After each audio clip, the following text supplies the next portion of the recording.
All right, so welcome everyone. We are here today with our Chamber Board of Directors, and I'm going to go around and let you guys introduce yourself. It's not our full board, but it's our heavy hitters. How about that? Which is awesome. And then we'll kind of get started with the program. So Donald, since you're our chairman, I'm going to go ahead and let you start by doing an introduction. Donald Williams, Mansfield ISD. Juan Fresquez, I'm a Methodist Mansfield Medical. Bill Coppola, Channel County College, Southeast Campus. Max Staheli, Medical City Arlington. Bobby Clark, El Primos. And Alan Scott with Beck Hospital. Okay, and then I'm going to remind each of you guys to project your voice so that everyone can hear, and so that the camera does pick it up pretty good. So it will do that. Now, let me just kind of set the stage a little bit. So we're here today to talk about inflation. And when I first brought this topic up, they had predicted 8.2%. Well, yesterday they came out and they said it's 8.5. So how relevant is this conversation? But in looking at some of the surveys that they've done, 85% of small businesses are concerned about the impact of inflation.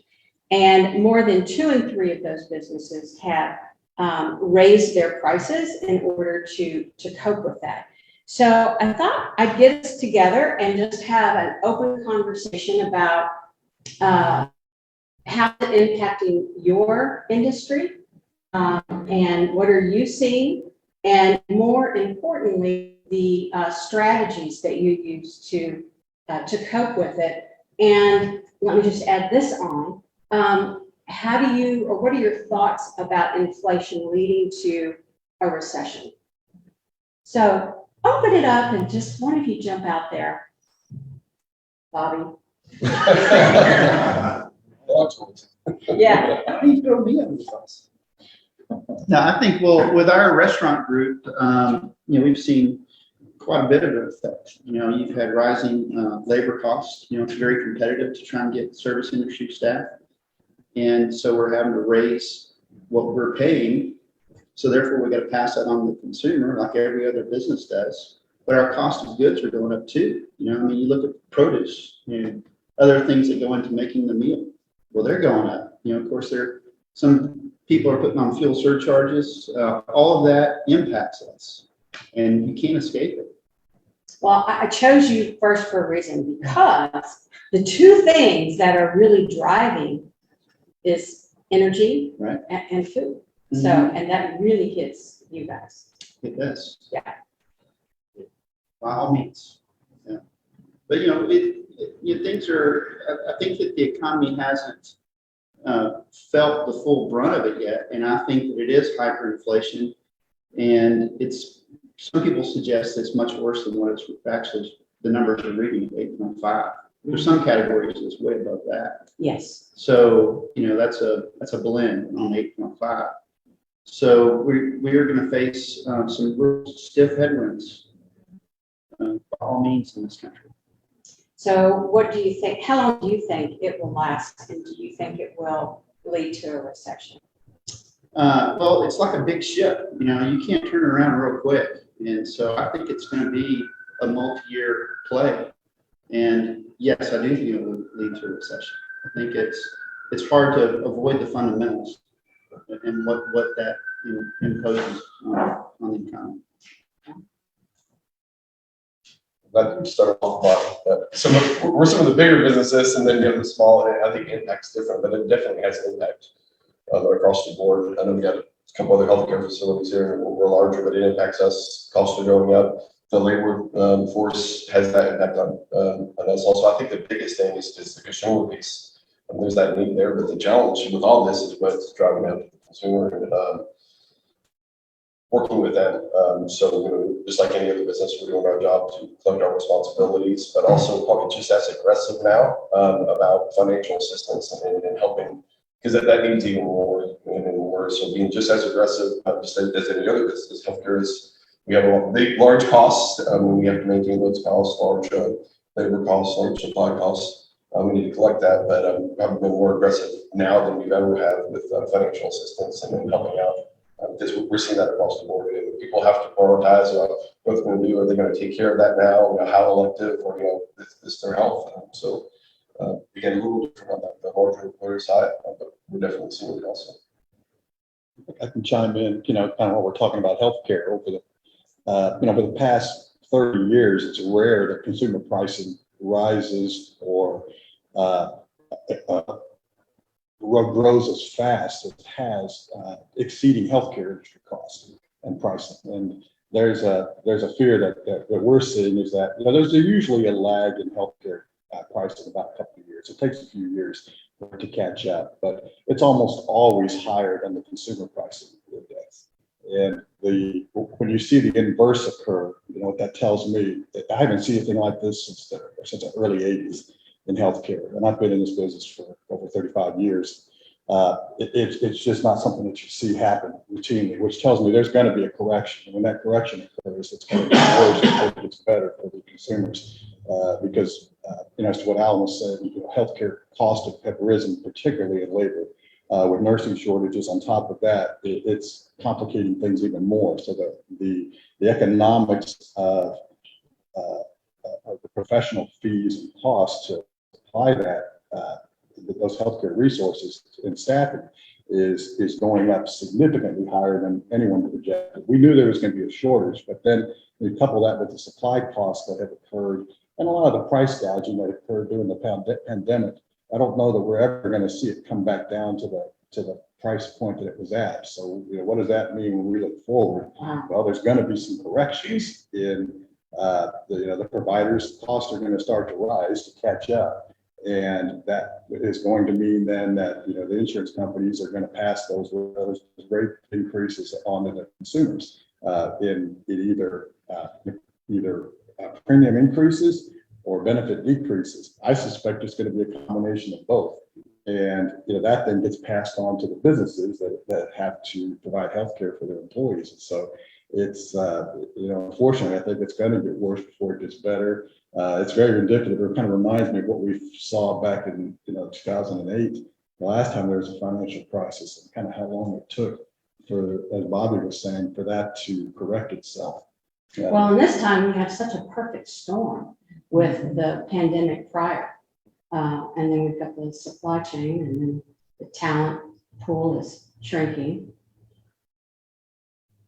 No, I agree. I'm with you. I was actually thinking of the more positive side of and spin of it is this is kind of time where where your business culture gets tested, and leadership is tested.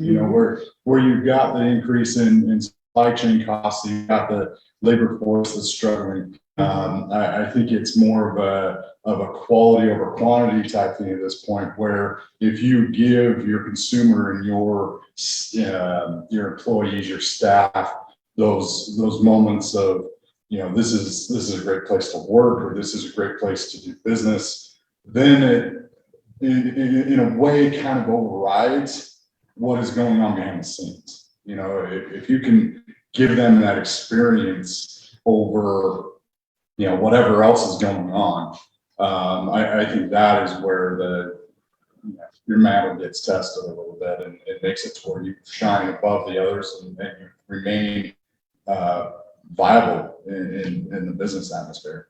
Yeah, That's right. I mean, that is the key to kind of keeping those costs under control, is reducing the turnover costs that you have in trying to train the employees. Just being resilient in your economics of running your business and cost controls will help as well, because it's the price points of the medications and all the other things we're going to see. Those are outside our control. But how efficient we can reduce waste and become more efficient in utilization, reduce turnover of staff, helps us keep our costs down, which then again hopefully causes that curve as it starts to catch back up to be a little bit less drastic. what about on the education front? Well, okay. We'll start here, so we'll work our way out. Well, for us, we're experiencing all of the supply chain issues that you guys are as well, from a food standpoint, from a service aspect of it. They're all there for they're all there for us also. But the biggest thing I would say that really impacting our business, people, as far as being able to get the folks in to be able to do the jobs. I know you're experiencing that as well. From a substitute standpoint, from a labor aspect of it. And one of the adjustments that we've made mid-year is to what we're paying our people. We were able to do that and make that adjustment. Our school board kind of supported that effort through Dr. Kinsey's leadership. So we've made that adjustment as far as looking at it that way.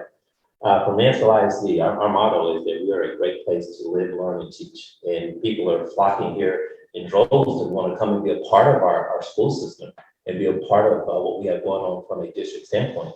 But I will tell you, the pool is much more limited now than we've ever seen it. So one of the adjustments that we're making is to be that much more intentional with our job fairs as far as bringing people in and really having to flip. We'll be rolling out a campaign as far as encouraging people to come and take a look at Mansfield ISD. Come and see what we have to offer. And we're doing it being much more intentional now than what we've ever done in the history, because before people were saying, hey, we want to come be a part of it. But because of the pool is just so much more limited now, people are leaving the industry.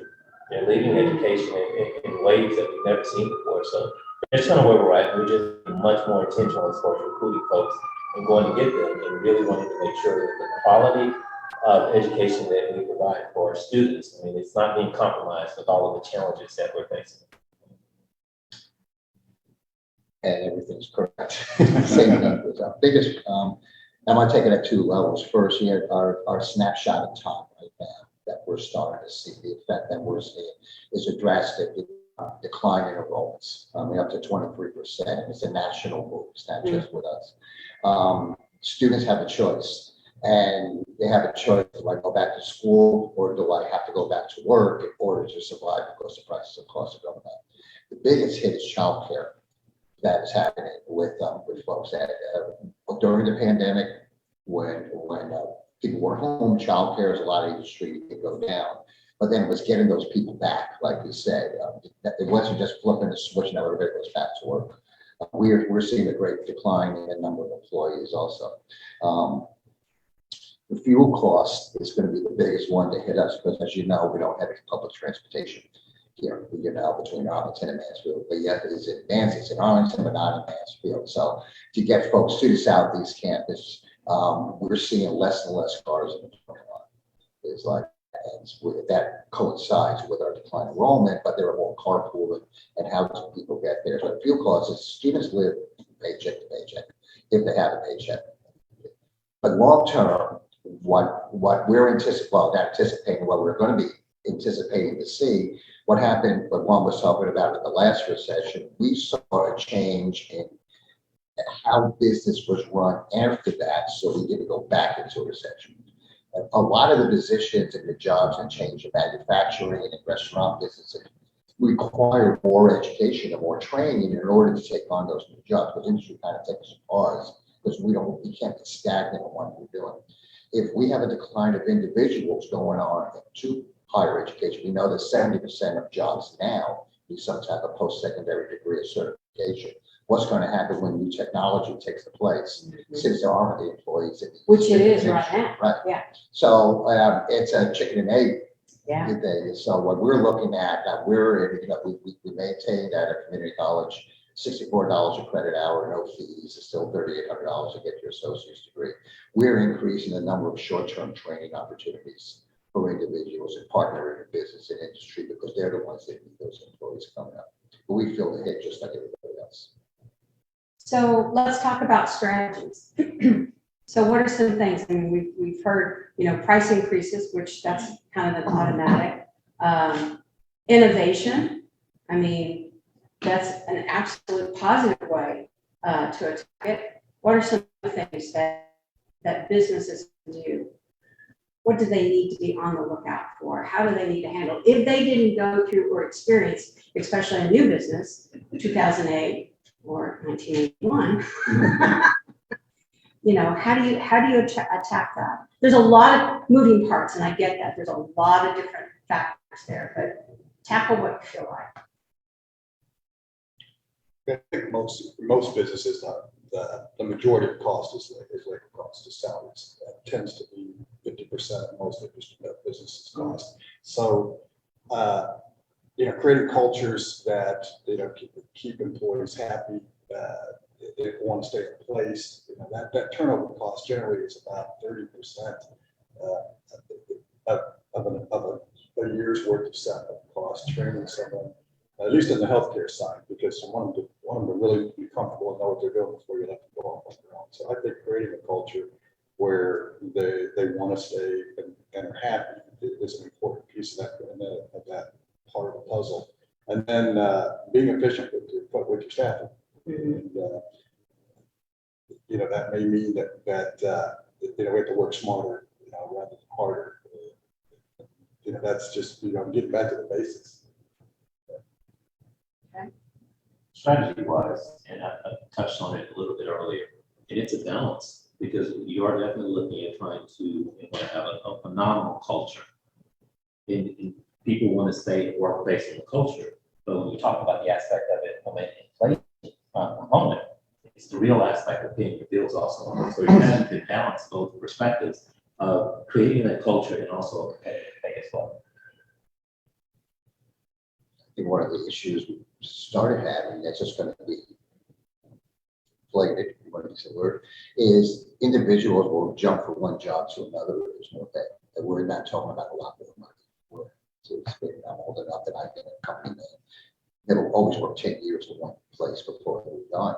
But now we're seeing people, especially in education, they'll be a faculty member for us, and then, UTA just opened a position, and they're going to pay a little more, so I'm going to go to UTA rather than looking at. I think companies, and as well as any institution, has to incentivize the faculty, the staff that are going to work there. What is the reason? I know we're working with a lot of business and industry to try to offer tuition for people that they hire, come work for us, but we'll have to go back to school. Something that's in there that's more instead. It's interesting because I read a stat the other day that 65% of Americans live paycheck to paycheck. Yeah. So that is a reason for the move for not much more. I think communication has to be a big strategy in this, both between leadership and employees of a business as well as consumers. I was chatting with somebody at the hospital the other day who they've been waiting 6 months for couches to come in. Yeah. And they're up in the dark and not having a clue when they're ever going to get here. And so I think giving realistic expectations to staff, to consumers, helping them understand this is where things are, this is what we expect, and keeping that communication path open to both sides of that. I think it's going to be a big piece of this. Yeah, I don't think, and this is like the absolute worst source, but as I was reading through Facebook, I saw comments of people were making, and there's a disconnect. They may feel the pain of inflation, but I don't think they realize that businesses go through that and how it affects them. It's like they don't make that connection and they don't understand, well, wait a minute, if you're feeling that, what do you think a business is doing? And then it doesn't help when you've got people who are attacking businesses that businesses are making these huge profits and we're all suffering, so that's not good either.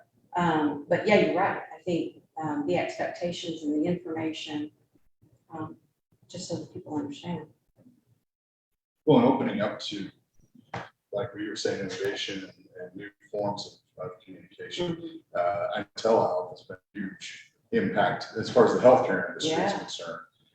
Being able to provide that care outside of the brick and mortar and bring the cost down to the consumer.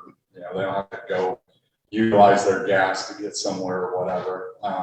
Utilizing that technology and the new innovations we've got to kind of help offset that a little bit as well. I think technology is huge because I think the pandemic definitely pushed it, and now you got this. So it's kind of like you didn't make the adjustment. You just keep the users knocking on your door. You need to make some change, right? And it's on all sides of it. I mean, I think labor is the big thing to keep on talking about. And as Don had said, being real specific and deliberate about your process of getting it. So, really focusing on hiring and focusing on making it, and then the efficiency and the innovation. And it's, again, for every industry, it's a little different. We found ourselves looking and saying, where's the challenge? Where's the best use of that nurse? And it's, focus on the bedside. And so using technology, using different to communicate instead of a phone call from the nurse. There's different ways and different industries that you can look at innovation that we would never even thought of before, and not necessarily outsourcing, but how do you restructure that piece? What's the best person to be doing that? And we've done significant things in our facility to say, okay, now it's the nursing challenge. We meet them at the bedside. What can we do? They don't even make the calls in this piece. So we've had some platforms and technology, doing things that maybe doesn't necessarily have to be rich or nurse piece. But in every industry, it's evaluating what you're doing, where you're using those resources, and is there ways that you can change it up either with technology or different people doing it. Or even looking at what you provide. If you're running thin because you're trying a lot of different things, how can you shore that up and get more focused in on one thing? Less. Bobby. What about cash management, Bobby? Cash management. Well, I don't. My finance guy. Well, yeah, so it's so odd because if you project into the future, you know that there's likely a recession coming. You're trying to control your costs and be efficient. However, we're in an environment right now on the labor side where you're having to, so competitive, you're having to pay higher rates. So that significantly impacts your cost. Mm-hmm. So, but you've got to do that to be competitive, to have the staffing if you want to maintain or grow. Having said that, though, there's always opportunity in any situation. So there's going to be some companies that are going to thrive. They will do well. But how do you strategically approach that? And certainly technology is a huge component because you got to have that efficiency. Right. But I think it's more of your strategic profile. You choose to push the gap and be proactive. That's going to be the challenge. But we've got some great plans for the next 2 years that we've already laid out. So we're not backing up. Well, you can't. No. Because you can't stop. Because if you stop, game over, right? That's right. Yeah. I had found, and I thought this was interesting, back in 2008 on the innovation, Apple released their new iPhone 3G. This was 2008. Amazon launched a whole slew of new products and services. And then Starbucks came up with their online portal for customers. So there are definitely opportunities, like you said, to take advantage and harness and go, okay, well, what can we do different? How can we make this a positive, like you said, Matt, instead of a negative, and come up with something that maybe your competition's not doing, So, and I like Warren Buffett said that his advice for businesses that are facing inflation, he said, invest in yourself and be the best at what you do. So, all right, any final comments on anything before we go off Facebook and allow our audience to attack you with questions? I would say overall, it's adaptability. You have to be able to change and adapt and do it well in this type of a scenario. You're not always going to see what's coming down the road, but you've got to be able to stay on top of, what does your market look like? What does that service look like around you? What are your competitors doing that you're not, or what can you do that you see as a gap in their opportunities? So being adaptable and making the changes quickly, I think is going to be a huge piece to a successful business. Yeah. And I think, the best leaders are the ones that look, to Bob's point, have a plan and look over the horizon of what's coming, and kind of see around corners and predict based upon what's in front of them, what tactical decisions need to be made now, operational decisions, to position them for success in the future. And I think that what we're hearing is a lot of the same thing, that their plans, expanding on what you do well, all the things that are going to be important for success. We will get out of this, but it's going to take a few years.